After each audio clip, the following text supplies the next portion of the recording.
Subscribe to The Honest Critique for current affairs, movie, book, and product reviews. Also, make sure you press the bell icon to get notified whenever we upload a new video.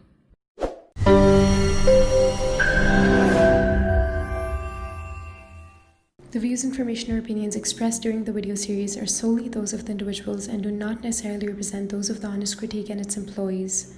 The following video contains strong language which may be offensive to some viewers. Viewer discretion advised.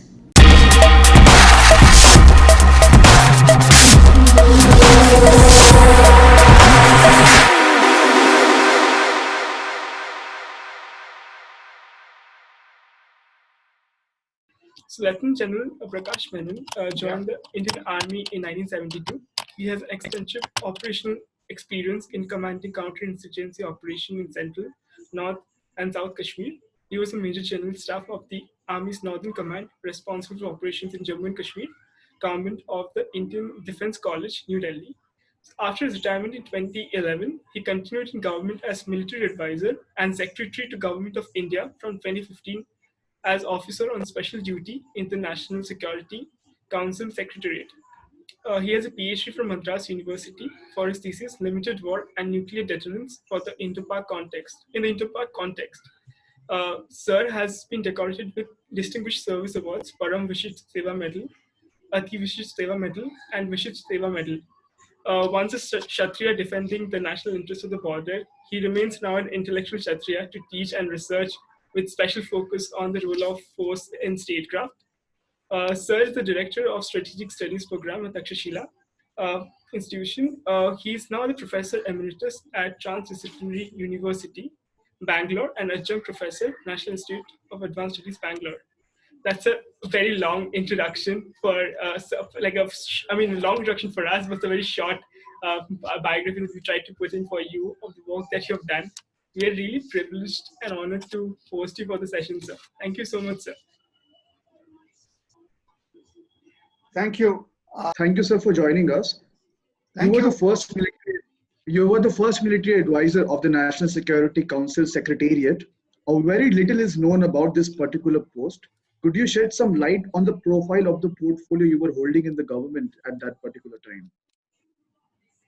Yeah, I was appointed the military advisor in May 2011. And this was a newly created post, which was of a secretary rank.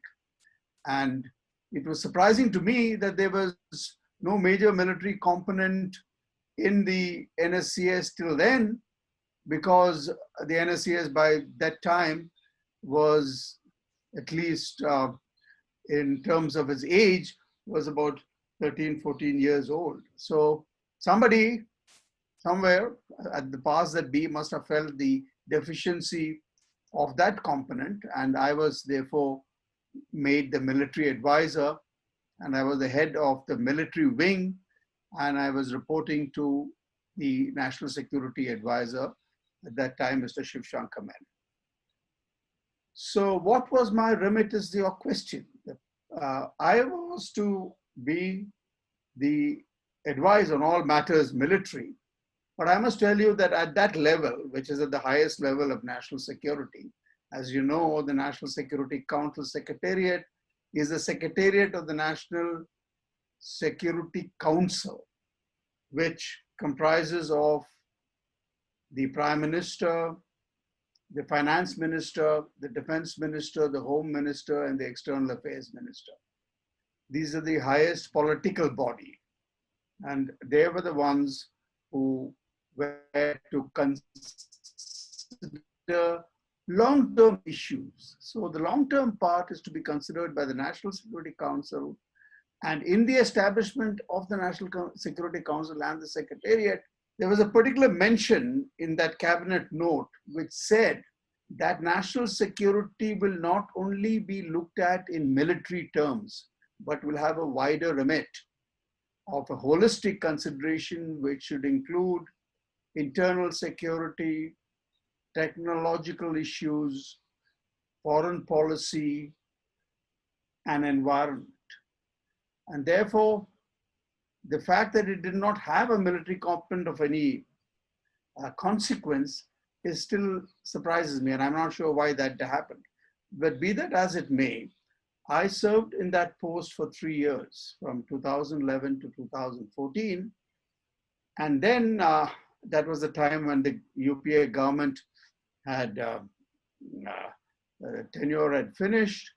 I was given a 3 months extension, and the NDA government did not continue with any military advisor.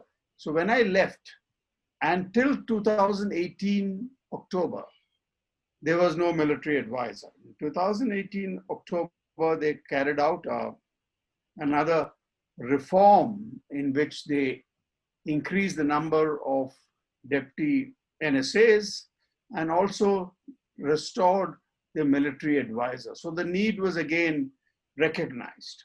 And now you have a second military advisor who's right now at the post. But I must emphasize here that at that level, there is nothing purely military, that everything actually comes to be seen together because of the linkages with other issues. So a holistic consideration would require inputs, but fundamentally the NSCS is a security integrator. It integrates different issues and looks at it holistically. So what the military advisor does is to bring the military aspect into that integration process.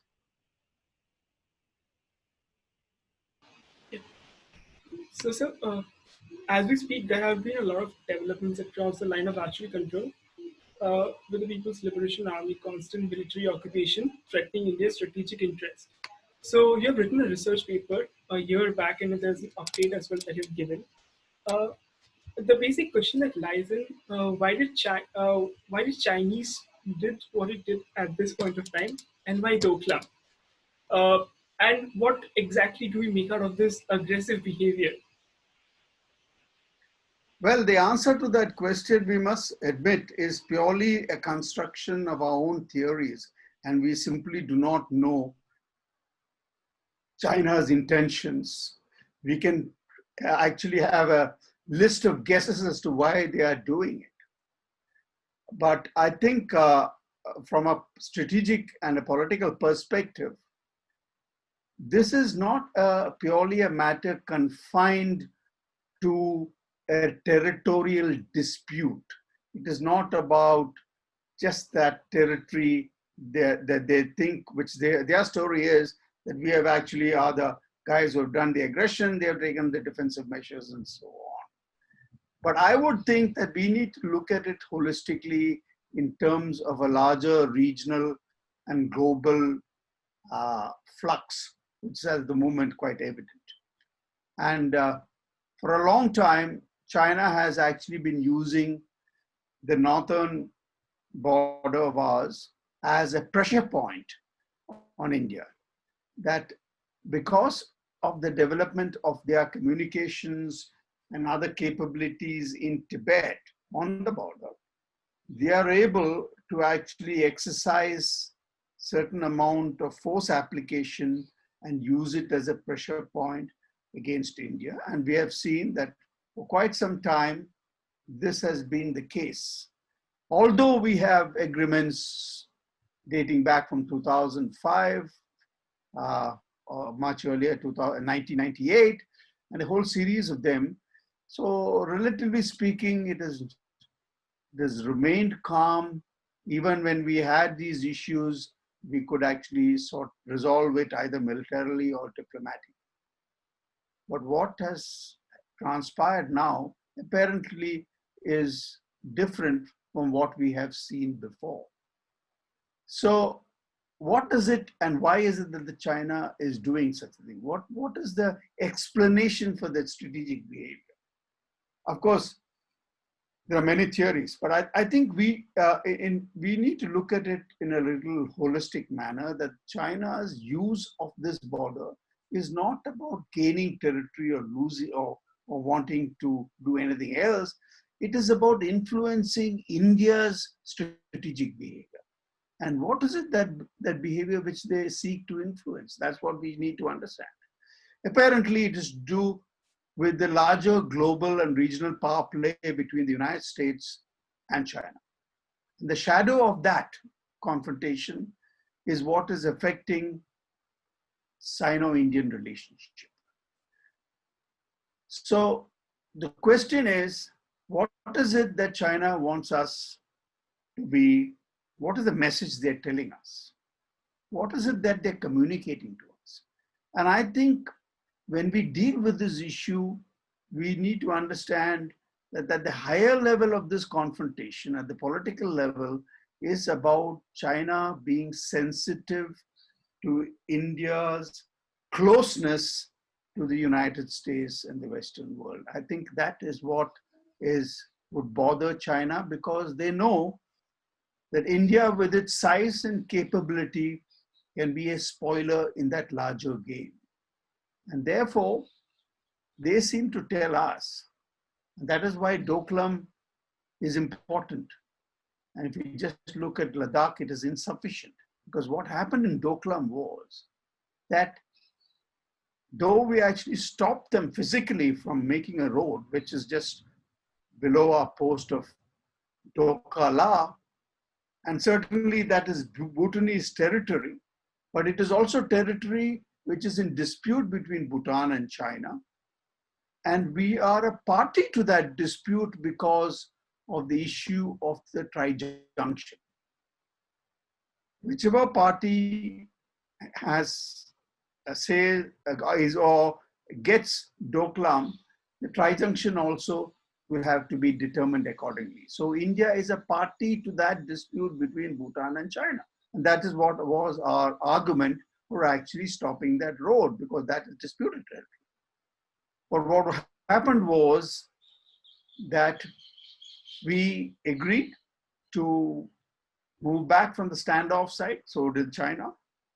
But China thereafter occupied the rest of the Doklam Plateau. And if you see those, and those are all available in the public space, the satellite pictures, it is quite easy to understand that China has militarily occupied Doklam, except for the standoff site, because that is part of an agreement between India and China. Now, when this was happening, and when it happened, because they continued to actually improve that, India was silent. If we were to object for the road, then why was it that we became silent later? And what followed, therefore, was Wuhan and Mamallapuram. So the message the Chinese got was that India could be pressured into silence, because it was blatantly military aggression against one of the smallest nations of the world. And yet we kept silent. So China took notice of that. And the message they got was India can be put under pressure. So in 2020, when they do what they have done in Ladakh, they have probably miscalculated India's reaction. And I think that miscalculation was triggered by what both sides probably did not take into their reckoning, or especially China, was the Galwan incident. Well, the Galwan incident actually is something which one could actually describe as being part of what Clausewitz called as military fiction, where when military forces are close, anything can go wrong, and that's exactly what has happened. Although we do not have any details of that incident as such, we know that what happened after the incident was a complete change of stance in India towards China itself. We took, there was a popular, you can say, sentiment against China, followed by the various actions, including the banning of apps. Not that these these actions are of major consequence in economic terms, but I think it is their political significance which we must take into effect. And therefore, what has now happened is that India has again, the end of August, had to do a preemptive move before China occupied some other unoccupied features. Because what China has done, and this is what they did in Doklam, is not about attacking Indian posts or troops, but to just go and sit in areas which are unoccupied and are obviously disputed. So the application of force is about, that is the design, tactical design. And in fact, if you look at it from a long-term view, China has been doing this for quite a long time, both on the northern frontier with Bhutan and even the South China Sea. After all, when you convert these rocks and reefs into island, you do the same. You go and occupy and say that this is mine, and then you start expanding it. So what has changed slightly the dynamic is India's preemptive move in the end of August in the area known as the Trishul and the Spangur Gap, which is on the Kailash range, where we have gone and occupied certain features, but those features are in our territory, or what India claims it is our territory, which it is. And therefore, now it has slightly changed the dynamic. And we are yet to see what is going to be the Chinese reaction. The plus points is that there is some sort of a political and diplomatic interplay going on, so as it been at the military level. And the foreign minister is now scheduled in the next couple of days to meet the foreign minister of China. A couple of days ago, the defense minister Rajnath Singh met their defense minister. So it is the case that maybe now there is a possibility that a dialogue can try and resolve it at the political level, which is probably the level at which now the situation can be resolved. It is complex, it is difficult, it is not going to be easy, but as far as the Indian military is concerned, they are quite prepared, and they must be preparing to stay the winter in the Himalayas with a force strength which was not there, which has been inducted during this crisis. It will be a challenge, but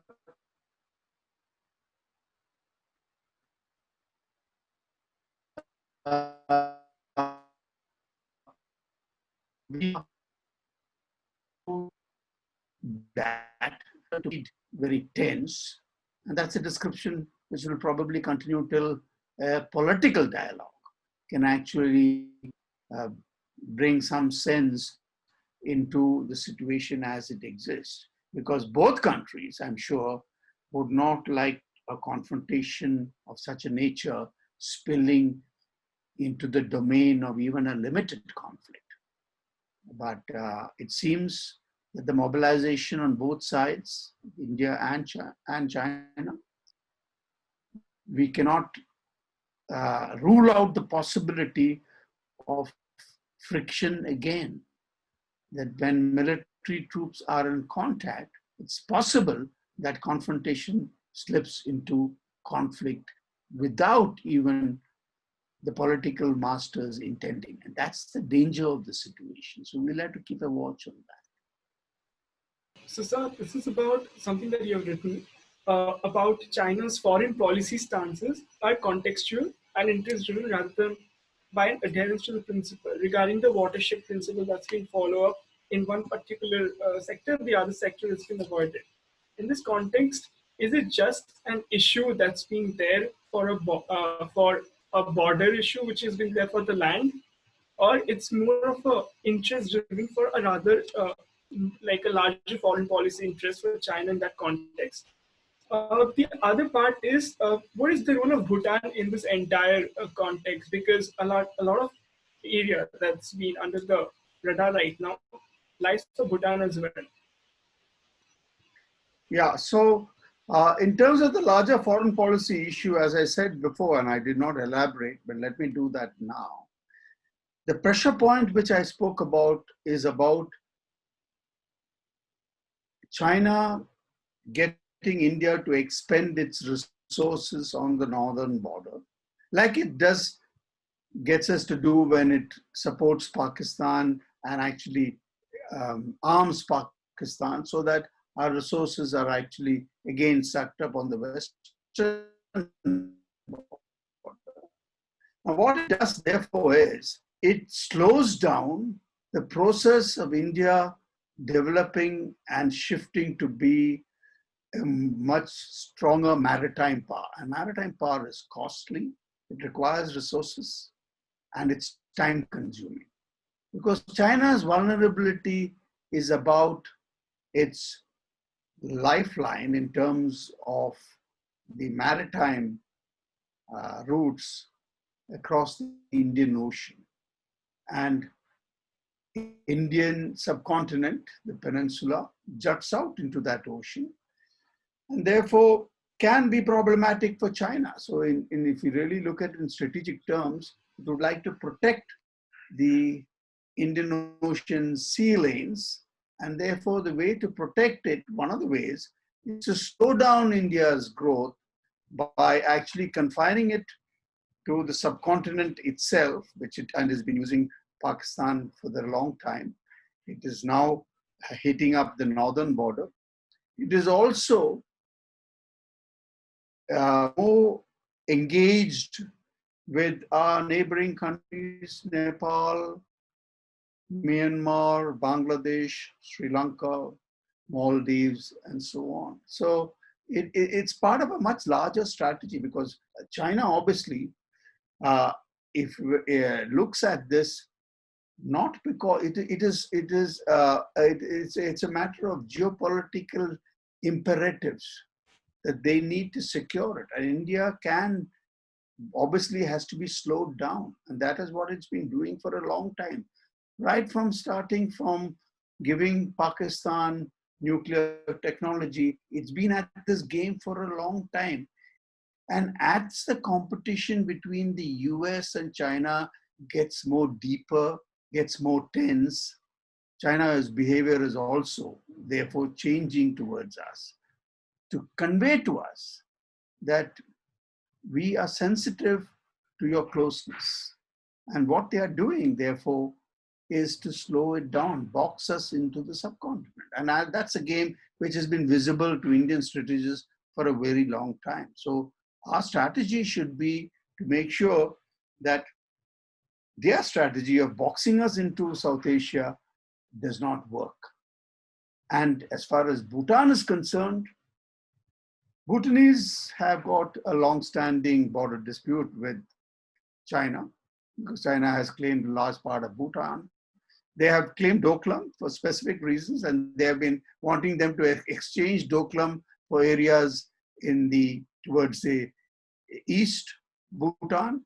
And so far, Bhutan has not agreed to. They've been putting pressure on Bhutan, because Doklam for them is about being able to leverage our vulnerability, which is the vulnerability of the corridor to the northeast, what is called the Siliguri corridor, and also the vulnerability of the Chumbi Valley itself. So in both these cases, there are military logic, but I think the military logic is subservient to the political logic. The political logic is about the larger game between USA and China. The rest follows that logic. And therefore, we have to see, when we look at this problem, we have to look at it holistically and not just think that it's about the DBO road and the fact that they have started doing it in Ladakh because of DBO. And DBO road, let me tell you, the alignment of such is such that there is no way that it can be used in operations because it runs very close to the line of actual control. And even while it was being made, we were quite conscious of the fact that during operations, during war, it will not be possible to use that road. But during peace, it gives us an access to subsector north and what is now called the Dipsang area and the DBO area. And that is what it is. So this is something not which is new. It is nothing to do with its operational effectiveness, which it has given us. Yes, we can now stock up more, but it can never be used in war because the alignment is such. We had tried for another alignment, but it did not work for a long time. And it is after that that the DBU alignment was finally, the present DBU alignment was finally decided. And that is where it is. So these logic of the military logic actually is really at a couple of levels below the political logic. And I think we need to be clear about that. It is not the military logic on top, it's a political logic on top. All right. So in that case, the Daulat Beg Oldie Road is more of a logistical purpose road, basically, rather than Absolutely. Rather than an operational value to it. Yeah, because it is too vulnerable. Yeah. Okay. So it's like exposed to the LAC sector or to the other Chinese sector. Yes, it is, because it runs very close, and the closest point really is the Galwan junction, where the Galwan River meets the Shiok River, and that's where the junction is. It's very close by, so the LAC is not very far away from there. So I mean, it's an alignment which we didn't. I mean, we wanted to avoid it, but we could not because there was no other alignment. The one which we tried, which was from the Shiok Valley, which is the Nubra River, and wanted to actually, there is a pass called Saserla, but that area after Saserla is glaciated, and therefore making of a road was finally ruled out. So in the previous section, so you discussed about the Raksha Mantri going to Russia, Moscow, and meeting his counterpart in the Shanghai Cooperation Organization, a bilateral between the Indian and the Russian Defense Minister. And you also said that it's very difficult to predict, but yet there can be some kind of solution to it. That the situation can be dissolved to certain extent. And parallel to that, we are having regular military dialogue between the Indian and Chinese corps commander level conversations, which is going on, and at Chushul, I think. And apart from that, we have other mechanisms also taking place at LAC to contain the issue. So, what are your assessment in future? And also, we have also witnessed recent development like firing happened at LAC today. So, considering all of that, do we see a mutual de-escalation happening or more of an engagement taking place? Well, it all depends upon what the political level talks actually finally deliver. And if it does not, what will happen is that the degree of confrontation which we are in now in various places will continue. Winter is not going to be easy for both sides. I mean, although the Chinese are advantaged because of the fact that their terrain is much more easier for them, but still it's the very fact that you're talking about altitudes of 15,000 feet, even standing there for a little while exposed to the strong icy winds will take a lot of, let's say, grit and energy. So it's not going to be, the main adversary would be nature itself, the weather, the climate, and so on.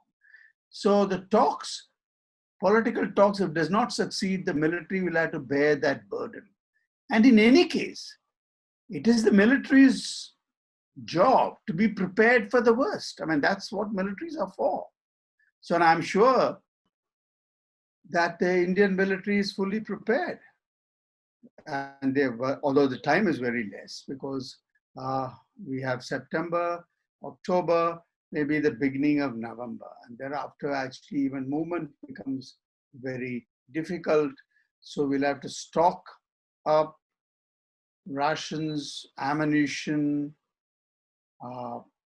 fuel, because heating is very important, and water. Because in most of these places right at the top, there is no water. So it's not going to be an easy task. But we have a lot of experience in this field. After all, we've been at the Siachen Glacier for a very long time. So it's not something new to us. It would be new to the Chinese, and that would make a difference. Yes, sir, you have strongly advocated for a Chief of Defense Staff appointment for India. And in 2020, sir, there have been 3 major groundbreaking steps in India's military reforms. The Chief of Defense Staff, the permanent chairman, Chief of Staff Committee, and concurrent creation of the Military Affairs, Department of Military Affairs in the Ministry of Defense, with the Chief of Defense Staff as its head. So with these, how these reforms are relevant in the sense making the Indian Armed Forces a more precise and organized institution? I think these are very major steps which this government has initiated. CDS was something which the Kargil Committee report had recommended. It had objection to the service, especially the Indian Air Force, and also there was politically it was not acceptable. But the fact that it has come about and it has now come as a political mandate, not as part of a joint decision making between politicians, the bureaucracy, and the 3 services, that is, I think, something which we should be taking advantage of. Because what it does is the Department of Military Affairs brings in the military into the MOD, which has been for a long time a complaint and a sticking point, where the MOD, which was largely of civilian general specialists, would take decisions on issues for which they did not have enough understanding. So this should rectify that. That is point 1. The DMA, therefore, is going to be headed by the CDS. And so he is the CDS, he provides the principal military advisor to the defense minister and as head of department. And he is also, the third hat which he wears, is also of the permanent chairman, Chief of Staff's Committee. Now, right now we have a chairman, Chief of Staff's Committee, but that's a rotational appointment. And therefore now the CDS is 3-hatted. He wears also the permanent chairman, Chief of Staff, in which role he has an operational role. He does not have an operational role as CDS or head of the Department of Military Affairs. But I think what is more heartening is the political directive to the CDS to establish the theater commands, which has again been a matter of debate and discussion, especially between the 3 services. And so the challenge for this CDS is actually to create the theater commands. What should be its form? How should it actually be created? That itself is a very complex task, because we are armed forces which is already perpetually in, let's say, engaged in a low level of conflict. So during this process, to make this conversion, the theater commands is going to be a huge challenge. But the fact is, it is now beyond discussion between the 3 services or between the bureaucracy and the politician and the 3 services. The politicians have finally decided that there is a CDS, there is a Department of Military Affairs, there's a permanent chairman, and theater commands will be created. It's not going to be easy, but I think what it will do will be, it will increase our military effectiveness manifold. And it will also be a vehicle for efficient utilization of military resources. Because right now, there's far too much of duplication. If we just look at the command headquarters, there are a total of 17 command headquarters between the three services. And therefore, theater commands, although the Air Force still remains in many ways not quite reconciled with this mandate, they have no choice. So I'm not aware of what is going on, but the CDS has now been mandated. And I think this is a major step which this government has taken. And I hope that eventually all reform and its success will depend upon the human agency which animates it with the spirit that is required. If it is still going to be resisted by entrenched interests, the going is going to be tough. Instead, if military leaders at the highest level take a much broader view, go beyond their service interests, and look at national interests as the predominant reason why this has been done, then there is hope that we can do it well, and it will deliver the type of results which it is hopefully mandated to do. So, Sam, according to you, what are the minor loopholes in this new reforms, especially with the appointment of a chief of defense staff? I think one of the things which will have to be rectified later, and I would agree that during the transition process, the three hats of the CDS would probably be, well, tolerable. Ideally, it would have been that we had a permanent chairman, chief of staff, who was different, and we didn't be the CDS in another hat. Ideally, that should be the case. And certainly, when it finally gets established, the theater commands, it will be very difficult to continue with this arrangement of the CDS wearing three hats, because the CDS at the Department of Military Affairs level is actually at the level of policy formulation. At the headquarters IDS, where the chairman chief of staff committee is, it is at the level of military strategy. And during war and during operations, it will not be possible for the CDS wearing these three hats to be where he is supposed to be. He cannot have he can't be operationally involved and yet be at the policy making level at the same time. So I would think that as the theater commands are unfolded, they would have to appoint a separate chairman of the Chief of Staff's committee. If not, it will be very difficult, and it will be taxing on the CDS to perform these three functions. But as I said, during the interim, to avoid the frictions which will normally be part of this reform process, it is better that he wear these three hats. So there is a case for wearing the three hats now, but not later. So my next question was supposed to be about the theater commands, in which, so for the sake of the background, I will give a small introduction about the theater commands. If I'm not wrong, so let me know. The theater commands is in terms of planning and executing joint operations within the different wings of the armed forces, which is the Indian Navy, Air Force, and the Army. Isn't it? Yes, that's right. Fundamentally, yes. Yeah. So moving on to the next question, sir. In your book, The Strategic Trap, you said we are a nuclear power. You must have a CDS. Now that we have a chief of defense staff, how does it affect the nuclear policy of our nation?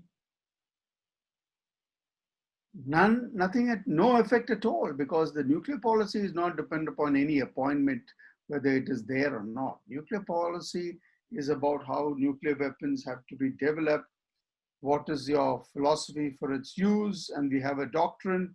So where it comes into play, and that's what I was alluding to in my previous answer, is the fact that if we have the CDS in the Ministry of Defense as a principal advisor to the Defense Minister. And if he's also got an operational role as the permanent chairman, chief of staff's committee, then probably you will have to have two different people doing these jobs, because he cannot be in two places at the same time. Policy formulation is fundamentally a political process, which is, it's a military political process. And therefore, by the chairman chief of staff is about an operational process where military strategy is constructed and then operational directives will follow. So the functions are different. And during war, it would not be possible for a CDS wearing these three hats to be in all the places that is required of him. So that is why I'm saying that once the theater commands have been created, we might have to have a permanent chairman, chief of staff committee. But it has no influence or effect on India's nuclear doctrine. So, sir, I just want to ask you something on that similar line. Is it, looking at the US model, the Joint Chief of Staff, that's the US Principal Military Advisor, who's the advisor to the President of the United States. Is there something that the Indian CDS, the Indian model of the CDS, can learn something from the US? No, well, there's always a learning process involved. After all, they've been in this for a long time. But obviously, the context of the United States as a global power, the way it exercises that power is completely different from what India's context is. And therefore, India will have to develop and create one which suits its own context.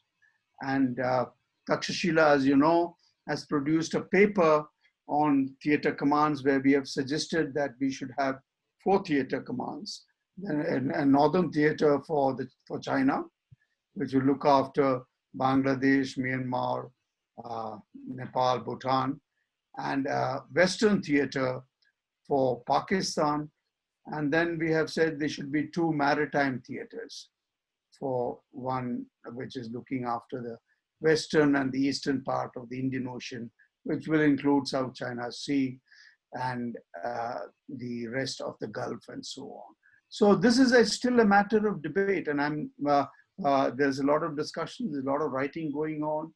I'm sure that India will actually create one for itself. And of course, we would definitely take lessons from others, and the United States definitely. But that model about the United States and us is quite different, because the scale at which they are operating and the scale at which Indian Armed Forces are operating are quite different. The geographies are different.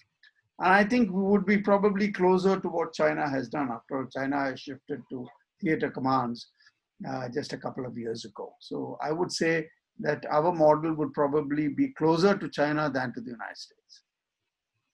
So on the similar line, taking lessons from the United States, even though they operate from different level.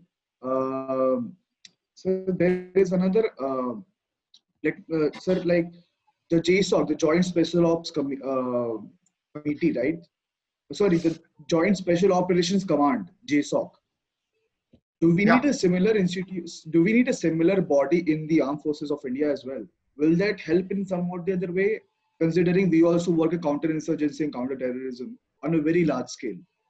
Yeah, actually what you're referring to is something which we call functional commands, which means India would also have functional commands. And India would have an integrated logistic commands. It would have a training command, which is a joint training command. Right now, we have created a special forces agency, which actually was in its conception a special forces command, but it is now an agency because of that is what actually the government has approved, as much as we have also created a space agency. So these are the functional components which will support the larger structure of theater commands. So what you are referring to is that we would have these, all the special forces will work under one command and be centrally employed, and they can be allocated depending upon their requirements to the theater command. So that's how it would work. So we don't now have a special forces command. We have a special forces agency, and that's the seed for which would probably in time become a special forces command. So, since you have spoken about the research paper that I also wanted to a bit talk about, which you have written for Takshashila, about the military resource allocation model.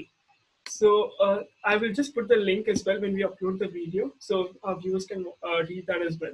If you could briefly talk about how you have allocated the entire military budget in the limited budget allocation between all the between the theater command system, and that's the first part. So after you answer that, I'll ask the another part which I want to talk about. If you could just briefly Okay, summarize. The military resource uh,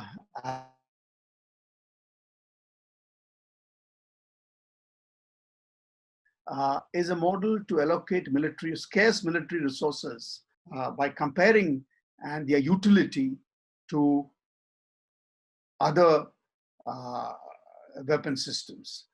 Because as our financial, and this is going to be a major issue with the budget getting actually squeezed due to COVID, going forward for the next 5 to 10 years, military budget is going to be under severe strain. So we need to actually try and decide what we can afford and what is it that we need in terms of prioritize. How do you prioritize? So the allocation, the military resource allocation model does just that. And it uses a concept which we have called deployable military power, which is we have tried to identify which are those systems, military systems, which are most needed across all levels of conflict, starting from peace right up to a limited war. Because we believe that a full-scale war, being a nuclear power, is not likely. And there are, you can say, levels of escalation in between. So you allocate the value depending upon what is more deployable, what can you use. And therefore, that model is meant to help planning. It is not meant for operational use. It is meant for long-term planning, as whether we need to buy an aircraft carrier or we need to actually raise a strike corps in the mountains. How you can compare these, you can use it depending upon who's planning and for what purpose. So that is what the model does. It prioritizes and indicates, but it's a decision support tool. Finally, it will all depend upon what decisions come about between the financial resources that you have and what you need most. So it's a tool which is original in its concept and which we have actually put out in the public space for people to try and understand, and I'm sure there will be some utility to it. The major thing about the model is that it is flexible, that any service can use it to itself decide whether it needs more cruisers or it needs more submarines or more aircraft carriers, or the army can use it whether it needs more armored divisions or infantry divisions or mountain strike corps and so on. So it has flexible utility, and therefore it's something which we have put it in India's context, because in our case we are in permanent confrontation. We can't say we are at peace. We are in confrontation, and when for short periods of time, we get into a low level of conflict, and then we go back to confrontation. That's exactly what is happening in Ladakh. Ladakh right now is a low level of conflict. I mean, it's confrontation going into low level of conflict. You can say it's somewhere in between. So in these sort of situation, what is it you need most? And I think we can say that it has utility across the board, and it can be used by many organizations for a planning. It's a planning tool. So the other part is you put out the formula as well, in which you've mentioned the net utility of military instrument, and you're multiplied by the operational importance into the employability factor that you have there. So, and you come up with the escalation levels as well with that. So, if we go by a layman term, what will be the application factor after this deduction? What's the application factor for the Indian Armed Forces at this point of time? So actually what it does is it gives you relative importance. It does not say how much to buy. It says what system will be more useful than the other system. But how much to buy will be depending upon what you have. Because if this says that the aircraft carrier will be much better than a cruiser or a couple of cruisers, do you have the money for the aircraft carrier? So this cannot be used when you for deciding that.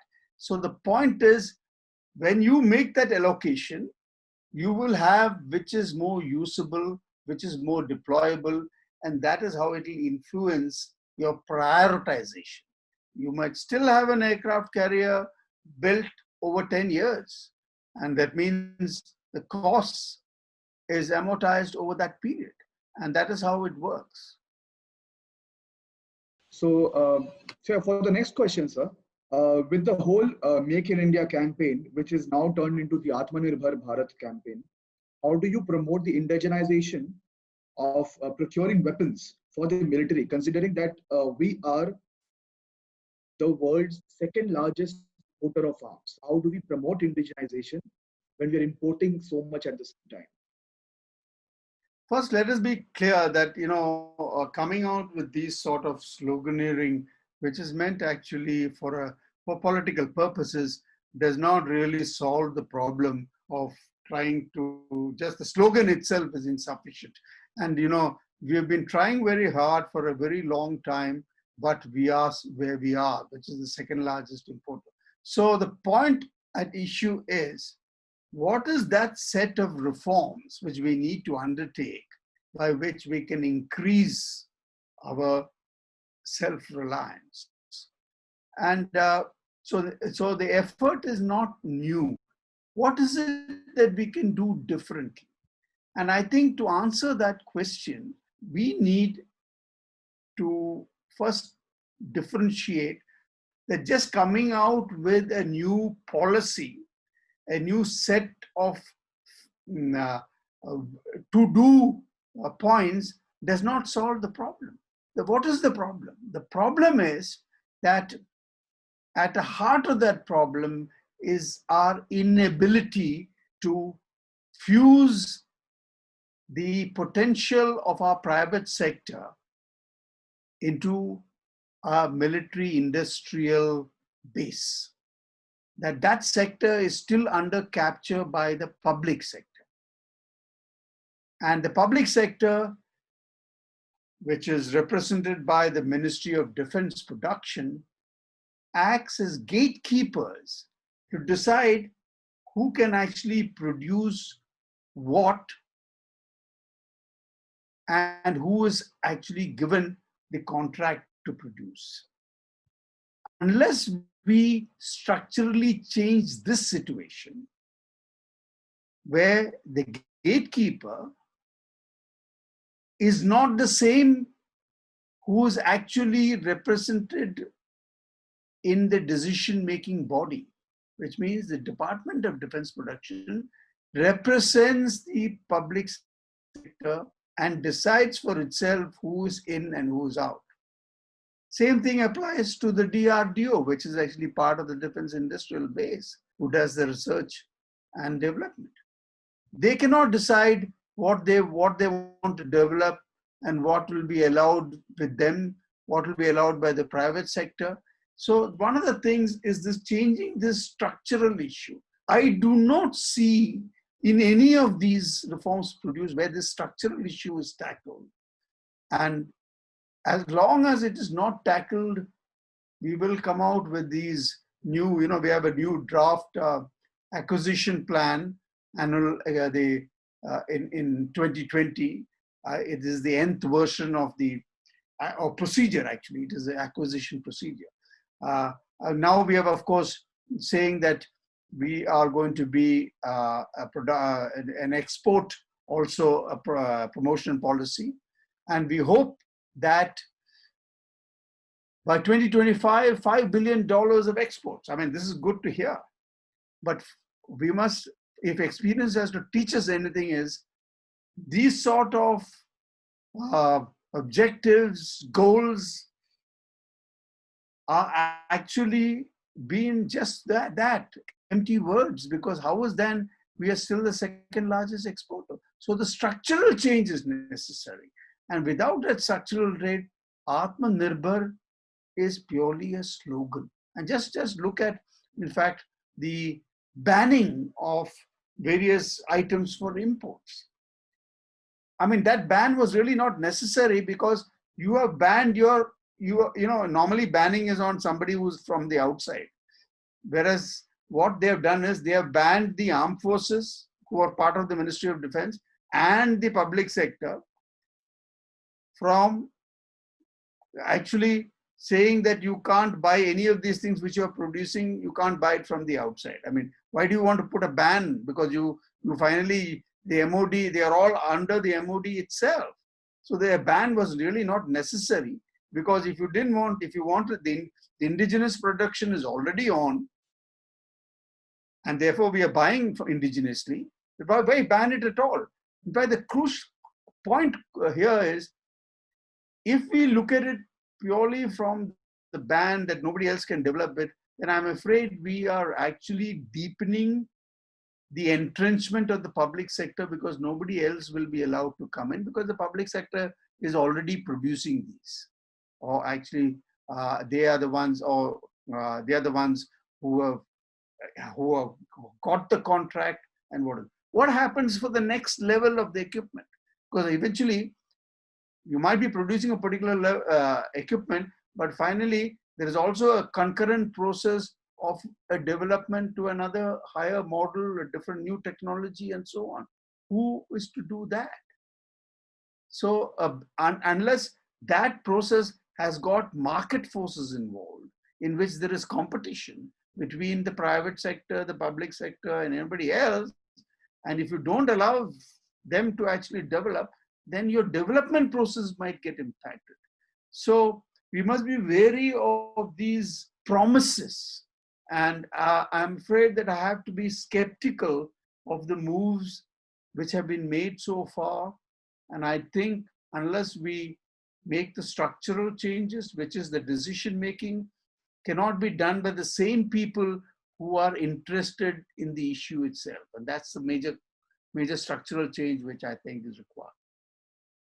Okay, so sir, at times what happens is that we have seen as a foreign policy, like we buy arms from a particular country because to foster a relationship with that particular country.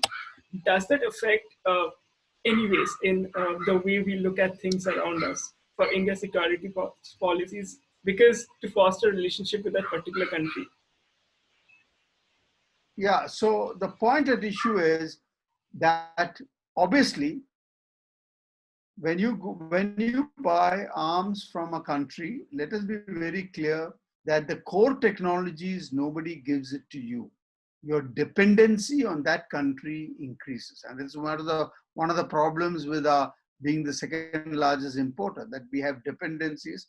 And who are these countries? Russia, the US, France, and Israel as the major countries. So there is a dependency there. So we do not know when we require it, who's going to actually pull the rug from under our feet.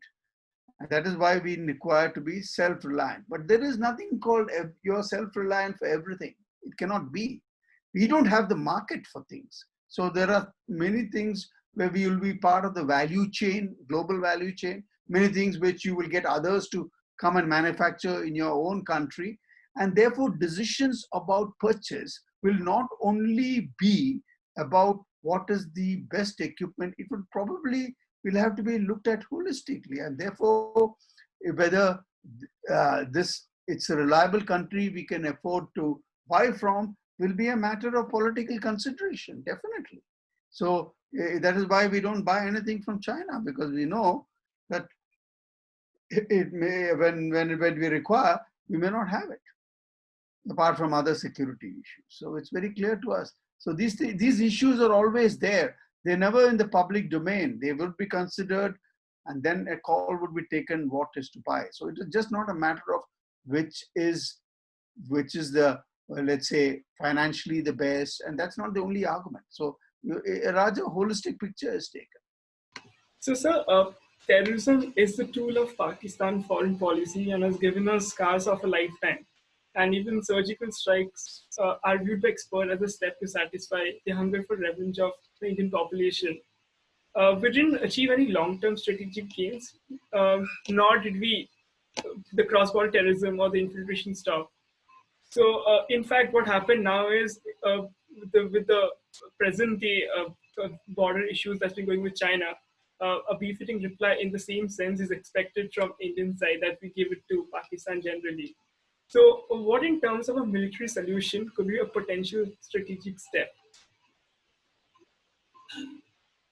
Firstly, let's disabuse ourselves of the fact that use of terrorism as a tool of foreign policy of Pakistan, that there is a military solution to it.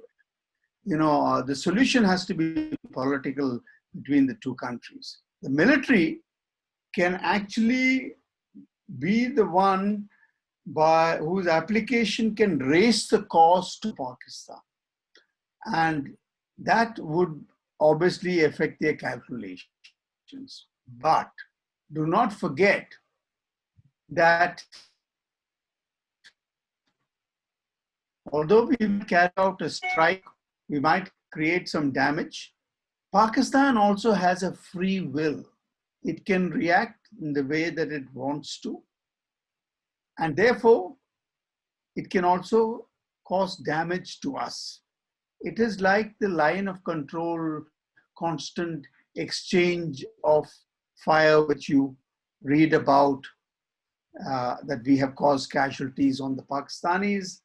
And the Pakistanis in their own press will say that they fired on Indian positions and they've caused casualties on Indians also. So eventually both have a free will because of the fact the type of force that you're using to keep escalation in control, you cannot use the type of force that you want to, where you can hit him so hard that he's not capable of hitting you back. That is not possible or should not be undertaken between new powers. Not because anybody deliberately would use nuclear weapons, but we could get into the zone of accidental use of nuclear weapons through miscalculation or misjudgment or simply miscommunication. So the problem is not, it doesn't have a military solution.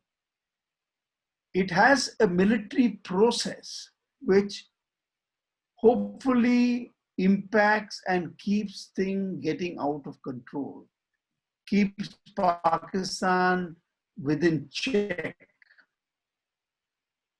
And as we know, for several decades now, this has been an ongoing process.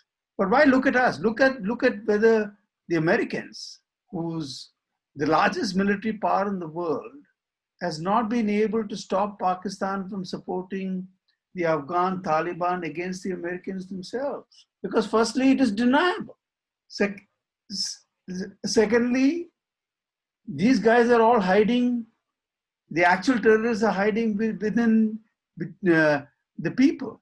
So if you want to get to the terrorists, you might have to kill a lot of innocents. And the Americans do, not deliberately, but it happens all the time in Afghanistan. The very fact that we do not hear about it is a different matter. So to talk about a military solution is actually completely misses the mark. that this problem, this use of a particular type of force against you, does not have a solution militarily. It only has a military process which can affect the solution, which has to be political in nature. So, sir, in that context, sir, since both India and Pakistan are non-signatories of the non-proliferation of nuclear weapons, does usage of an aggressive method like surgical strike may lead to an escalation of nuclear weapons from either side?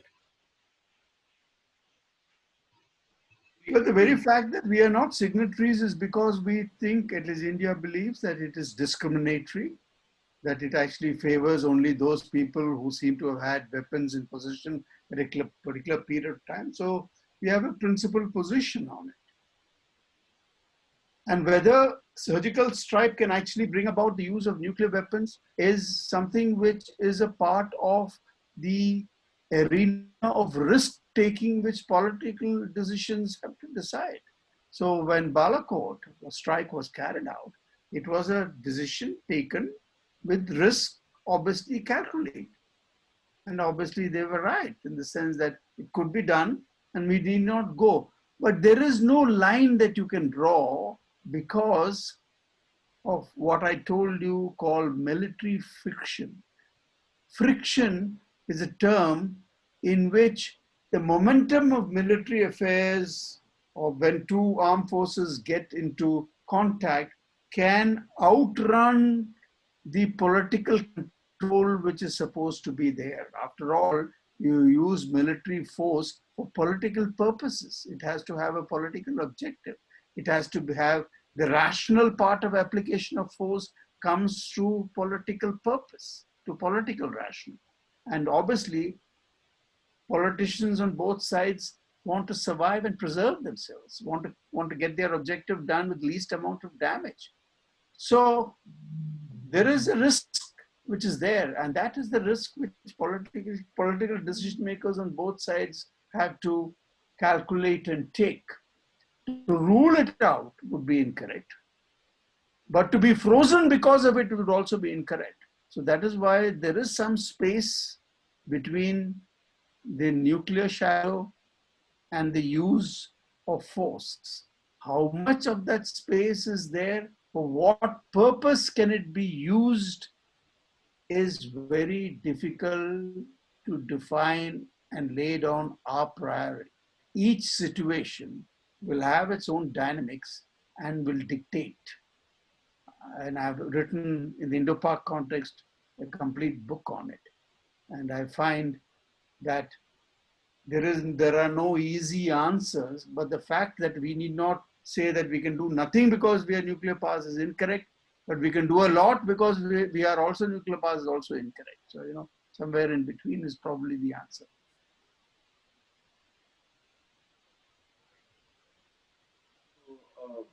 It's been more than a year since the Article 370 episode took place in Kashmir, which, as you suggested, has damaged whatever sense of trust that existed between New Delhi and Srinagar.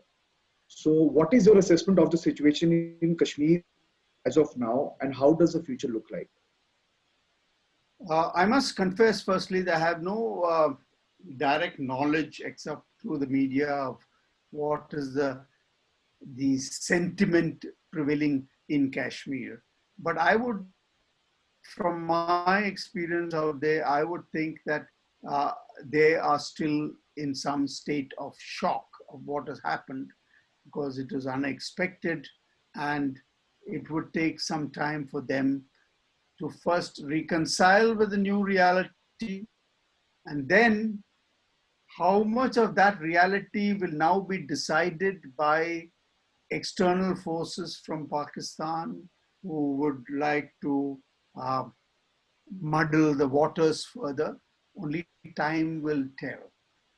But I think there is a permanent scar in the Kashmiri psyche, which will require a political process that is not going to be easy. So I would say that our security concerns in Kashmir in course of time would increase, not decrease. And that itself would make the entire process for which all this was done, which was to facilitate economic development and uplift of the people, more difficult than it was before.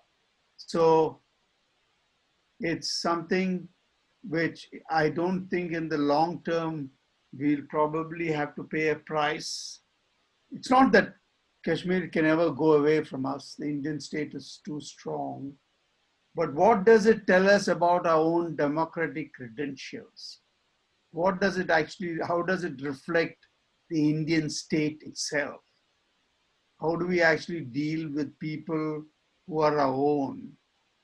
I think so far the lessons which is coming out of there casts a shadow on India's democratic credentials. And that's unfortunate. Yeah.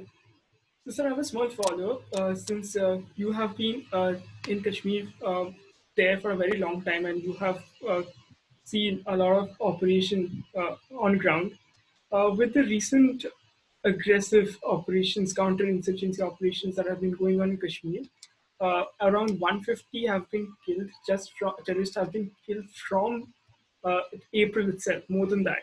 Uh, what does it tell you about this aggressive policy? Does the kind of something like Operation All Out will work, or will it more like influence more young kids to pick up guns at this time, at a time when especially we are trying to deal with sentiments? So will this help? See, we must understand that you can kill terrorists, but you cannot kill terrorism, which depends upon the support of the people. If India has lost the support of the Kashmiris, and I really don't have direct knowledge, but I would think that there has been considerable erosion of that support, because the center of gravity of any counter-insurgency or counter-terrorist operations is support of the people. If that has been lost, then we can continue to kill as many terrorists as we want, but there will be a constant flow of supply from the youth, which will keep that alive. So between that and between Pakistan's support will determine the future. We have to regain the loyalty of the people of Kashmir. That will be victory. Victory does not come from killing terrorists. Killing terrorists is important to keep violence under control. But let us not confuse between what is that we're trying to do here by saying that killing terrorists is victory, losing the people is also victory. Losing the people is actually towards a greater negative flow of counterinsurgency operations. So I think we must make this differentiation. Yeah. So should we end? Yeah. So sir, this is the last task that we generally give to all our guests who comes on our show. It's like a task which we'll be giving to you as well. So any 5 books that you would like to recommend to our viewers, since most of them are students. Okay, you can start with mine probably, but that's on the lightest. That's on the lightest side. But I think I'm not quite sure of what the viewers want. But let me give what I would actually recommend in terms of. One is a book called The Utility of Force, and is written by a Major General Rupert Smith about how force is used in modern times where people are waging a particular type of war. I think that is one of the books which I strongly recommend. The second book I think is about the Indo-Pacific, and let me just get the author's name right. It's well, I can't remember the author, but it's about the Indo-Pacific. Really speaking, just a second one is actually a new one that's come out. Just Kautilya's Arthasastra by Medha Bisht. You know, it gives you a good insight on Kautilyan. There is a book which I think people who want to study strategy in the global age, it's called Complex Deterrence. Strategy in the Global Age, includes, edited by T.V. Paul, Patrick Morgan, and James Wirtz. And the one book which I think, I'm afraid that I don't remember the author's name, but it's called Humankind. And it sort of looks at the world in the opposite of how the world looks at itself at the moment, which means it believes that fundamentally humans and their communities are, let's say, benign in nature, that there is goodness in them, and it is not about everybody being a rascal who requires to be resolved. The Realist, the book which I think for military especially, could be of use, which I think I must recommend it with a little bit of caution, because it's called The Kill Chain, and it is about the use of technology for military purposes. But the caution I want to say is, it is primarily divorced from the political utility of force, but it certainly highlights how technology is influencing warfare itself. That, I think, is the great takeaway from that book. So I think 5 of them probably have been covered. Unfortunately, I don't remember very easily the author's name, so you'll have to find that out. It's absolutely fine, sir. That's more than enough for the viewers to actually reflect and take back with such an insightful session and the book recommendation I've given. And of course, they have your research papers and your book as well to read. Thank you very much.